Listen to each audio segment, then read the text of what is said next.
இன்றைய தியானம் யோகம். எம்பெருமானே, உன்னை உணர்ந்து உன் சொரூபம் ஆவதற்கே நான் உயிர் வாழ்ந்திருக்கிறேன்.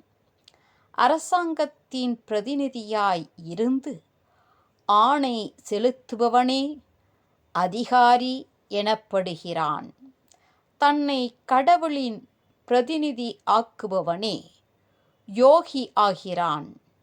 தன் செயல் எல்லாம் கடவுள் செயலாக மாற்றுவது யோகம்.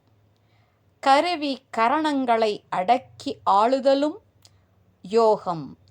எல்லா உயிரிடத்தும் பேரன்பே வடிவெடுத்து இருப்பதும் யோகம். அனைத்தும் ஒரு பொருளின் பல்வேறு தோற்றம் என்று அறிவதும் யோகம். யோகச் சமாதியின் உள்ளே அகவிடம். யோகச் சமாதியின் உள்ளே உளர் ஒளி. யோகச் சமாதியின் உள்ளே உள சக்தி. யோகச் சமாதி யுகந்தவர் சித்தரே.